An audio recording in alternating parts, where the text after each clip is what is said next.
वर्तमान ration card धारी आसला सबुठू बड़ खबर जहाँकि सारा देश में राशन कार्ड धारी एक खुशी खबर आसी जो कहुच्छी जे वर्तमान से समस्त बीपीएल राशन कार्ड धारी सरकार पूर्व अपेक्षा अधिक राशन सुविधा प्रदान करेंगे।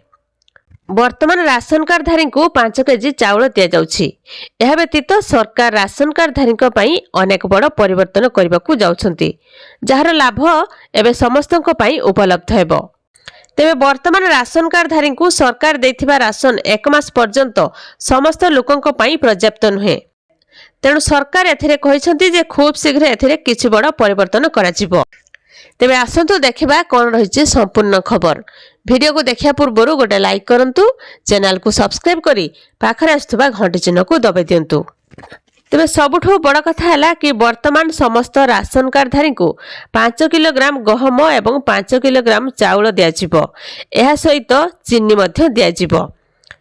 जदि आपण मध्य राशन कार्ड धारक अटंती एवं राशन कार्ड माध्यम प्रदान करा जाउथिबा राशन लाभ प्राप्त करती तेबे आपण वर्तमान ठारू ए अधिक राशन लाभ पाई परिबे। एहा व्यतीत समस्त राशन कार्ड धारी किछि आर्थिक सहायता मध्य प्रदान करा जिवो।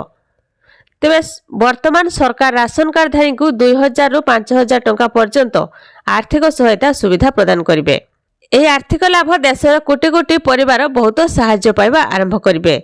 जदि आपण मान पाखरे राशन कार्ड अच्छी तेबे आपण माने ए सुविधा पाई परिबे। राशन कार्ड धारी यह होची सबुठु खुशी खबर। आउ एक बड़ कथा है कि बीपीएल राशन कार्ड धारी प्रधानमंत्री उज्ज्वला योजना अधीन रे गोटे वर्ष रे 3टी मागणा गैस सिलिंडर दियाजिबो। यह सहित आयुष्मान कार्ड माध्यम सरकार समस्त अर्थनैतिक पछुआ एवं गरीब लोकों को आयुष्मान कार्ड तैयारी करिबारे सुजोग देबे। जदि आपण जणे बीपीएल राशन कार्ड धारक तेबे आपणकर आयुष्मान कार्ड तुरंत प्रस्तुत हेबो एवं तापरे आपणको सरकारक ठारू 5 लाख टंका पर्यंत मागणा चिकित्सा दियाजिबो। तो यह थिला राशन कार्ड धारी पई गोटे खुशी खबर। राशन कार्ड थिले आपनको मिलिबो 5 किलोग्राम गहम एवं 5 किलोग्राम चाउल। एहा सहित आपनको चीनी मध्य प्रदान करा जिवो। आ आपण मानकर राशन कार्ड अछि कि नहीं कमेंट बॉक्स रे कमेंट करी कहंतु। वीडियो गोटे लाइक कर दियंतु।